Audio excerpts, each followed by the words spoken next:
Today we're going to be going over the modern lever action build.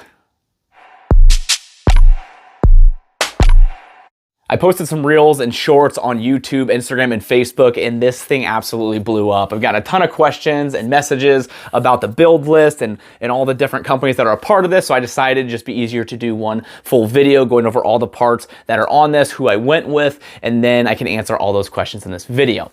I don't care who you are, if you don't like lever actions or you don't like modernizing certain guns, I think we all can just really step back and really appreciate the work that was put into this gun and how nice this turned out. It's very unique, it's very different, and I think that's what really caught the eye of most people. So now let's go over this whole project and answer all of those questions and go over the build list. So this gun started its life as a Henry Big Boy X, chambered in .357 and .38 Special. A lot of comments were, why in the world would I choose this caliber when I could have went with like a 45-70? In my state, I can hunt with the .357. It is a little bit of a cheaper round, and it does everything I want it to. Not saying that I'm not gonna get a 45-70 and do the same thing to it in the future here, but this is just the one I started with to do this project. So let's go from the butt to front and go over all the different parts. This is a chisel machining stock. It has this nice skeletonized look, and it does have this adjustable cheek well on top, and then this is a Hoptic round carrier, so you can carry extra rounds with you, and it really adds to that skeletonized look. Now moving forward, the handguard is a Midwest Industries handguard. It has their sights as well, which I'm not using those because I'm using a Brownells MPO 1x8 on a ScalarWorks Leap mount. This is a 157. I didn't go with the 193 because I didn't want it to be too much higher. This is a nice little height for what I'm using it for. And then I also have a Midwest Industries brake on this. Now going down, I have a slate black rail covers and hand stop. If you guys are interested in full videos, I have them on the handguard here from Midwest Industries. I also have a full video going over the chisel machine work stock and install. So if you guys have any questions or concerns about those, you can check out those videos right here.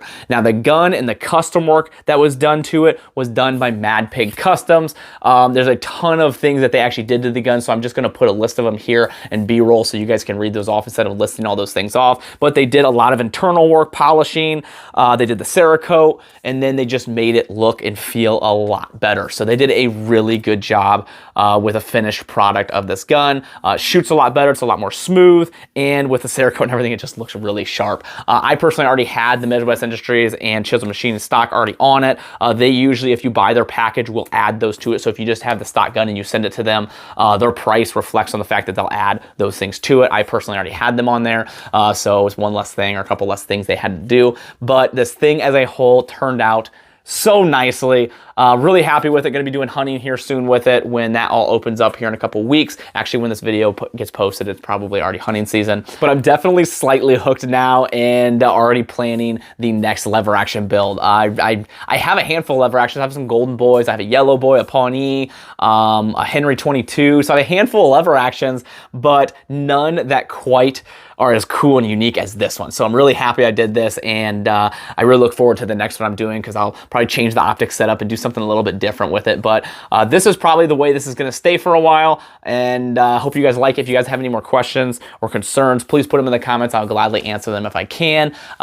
If you guys are looking for this exact work, shoot me a message and I'll send you in that direction. But all the information is in this video, so hopefully this answers all those questions that you guys had. If you guys are interested in helping the channel and the things I do here, there's a couple ways to do that. Down in the description are some discount codes from companies that I trust, and there's a link to my website. A couple of companies that support me is Howitzer and Brownells. Howitzer is a clothing brand that donates 5% of proceeds to charity, and they have a ton of other things like shoes, jackets, flannels, jeans, and pants. So you can find pretty much anything on there, and they make very good quality clothing. Next company is Brownells, and I really appreciate the support they show me because they help me do projects like this. You can use code TA10 to save 10% off your order of $150 or more. Pretty much the Amazon of gun parts, so you can find anything on their website and save some money to help you make some of your builds as well. Appreciate you all. Thank you so much. I really appreciate all the love for this gun. Whenever I try something new, you know, it's always a worry of, is it gonna flop or is this gonna be pretty cool? And this one turned out so neat. So really excited to start the next one and see what you guys think of that. But thank you to all the companies that joined this in this project, and I appreciate you all.